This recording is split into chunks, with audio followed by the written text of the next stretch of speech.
চুরির ঘটনায় আতঙ্ক শ্রীভূমিতে। শহরের মাঝখানে বিয়েবাড়ির সুযোগে চুরির অভিযোগ। রাজচন্দ্র দাস রোডে চুরির ঘটনায় নিরাপত্তা ব্যবস্থা নিয়ে প্রশ্ন।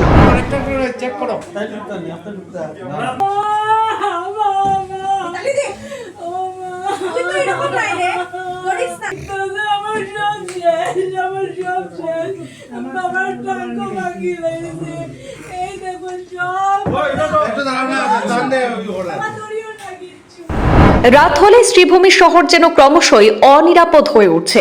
বিয়ের পার্টিতে গিয়ে ফিরে এসে পরিবার দেখতে পেল তাদের ঘর সম্পূর্ণভাবে পরিষ্কার করে দিয়েছে চোরেরা। শহরের রাজচন্দ্র দাস রোডে বসবাসকারী মিতালি নাথের বাড়িতে এই দুঃসাহসিক চুরির ঘটনা সংঘটিত হয়েছে। পরিবারের দুজন সদস্য বিয়েতে যোগ দিতে বাইরে গিয়েছিলেন, আর সেই সময় বাড়িতে কেউ উপস্থিত ছিলেন না। শনিবার রাত প্রায় 10:30 নাগাদ বাড়ি ফিরে এসে তারা দেখতে পান দরজা ভেতর দিক থেকে বন্ধ এবং ঘরে প্রবেশ করা যাচ্ছে না। এতে সন্দেহ হয় বাড়ির পাশ দিয়ে গিয়ে দেখা যায় জানালার লোহার গ্রিল ভেঙে ফেলা হয়েছে। এই ঘটনার খবর পেয়ে সদর থানার পুলিশ ঘটনাস্থলে পৌঁছে বাড়ির ভেতরে প্রবেশ করে এবং দেখতে পায় সমস্ত আসবাবপত্র এলোমেলো অবস্থায় পড়ে রয়েছে। চোরেরা বাড়ি থেকে সোনার অলংকার এবং নগদ টাকা নিয়ে পালিয়েছে বলে জানা গেছে।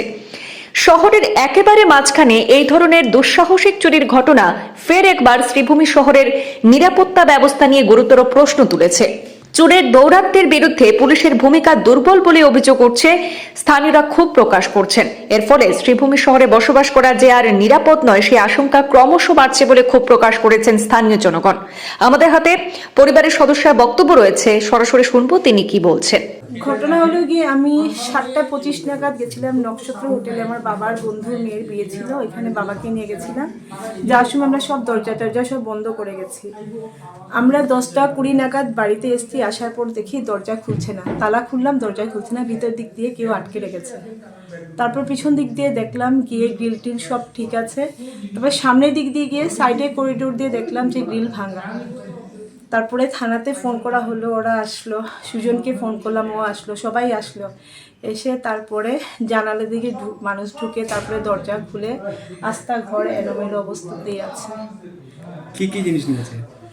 কি কি জিনিস নিয়েছে তো এখন আমি সব যদি দেখি একটা একটা করে তখন গিয়ে আমি জানতে পারবো, কারণ ঘরের মধ্যে আমরা সবাই কিন্তু কি কি আছে আমরা সবাই কিন্তু সব কিছু জানিও না, সব ছড়ানো ছিত্রানো থাকে।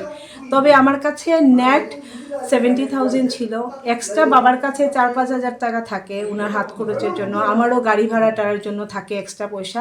ওইগুলো হিসাব আমি কিছু বলতে পারবো না সঠিক, কিন্তু আমার কাছে নেট 70,000 ছিল, প্লাস অন্য অন্য যেগুলো আমি বাইরে ঘুরতে যাই কারেন্সিগুলো ছিল, নেপালের ছিল, এক্সাম্পল দিয়ে বলছি, এরকম কারেন্সিগুলো ছিল, ওইগুলোও সব নিয়ে গেছে। আর সোনা কিছু ছিল, গলার চেন ছিল, আংটি ছিল, কানের ছিল, এগুলো নিয়ে গেছে। কত বড়ি হবে?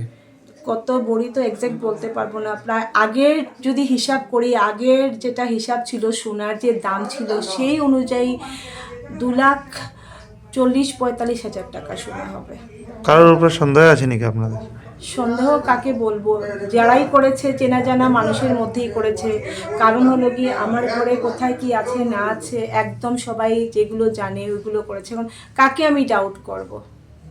এখন পুলিশ থানা ওরা সবাই দেখে গেছে, ওরা ফিঙ্গারপ্রিন্ট নিয়ে গেছে, ওরা এখন বুঝবে, ওরা যা ইনভেস্টিগেট করে পাবে সেটাই। আমি এখন ডাইরেক্টলি কাউকে কিছুই বলতে চাই না। আর আমি মানসিকভাবেও বিধ্বস্ত হয়ে গেছি, কারণ আমার বাবার বয়স 81 ইয়ার্স, আর আমিও ওনাকে নিয়ে একা মেয়ে মানুষ থাকি। আমাকে সব কিছু এই পরিস্থিতি আমাকে কোনোদিন ফেস করতে হবে আমি ভাবিনি। কি নাম আপনার? আমার নাম মিতালি নাথ। আমি একজন সরকারি স্কুলের শিক্ষিকা, আর বাবাও মেডিকেল ডিপার্টমেন্টে চাকরি করতে রিটায়ার্ড, কিন্তু আমি এই অবস্থায় কোনোদিন পড়বো আমি ভাবিনি। তো মানসিকভাবেও আমি প্রস্তুত নই সব কিছু উত্তর দেওয়ার জন্য। আমাকে স্টেবল হতে হবে, আমার বাবাকেও দেখতে হবে। তারপরে আপনি কয়টার সময় গিয়েছিলেন এবং কটার দিকে এসেছিলেন? আমি ঘর থেকে বললামই তো বেরিয়েছিলাম 7:20-25 নাগাদ, আর বাড়িতে আবার 10:20-25 ঢুকে গেছি।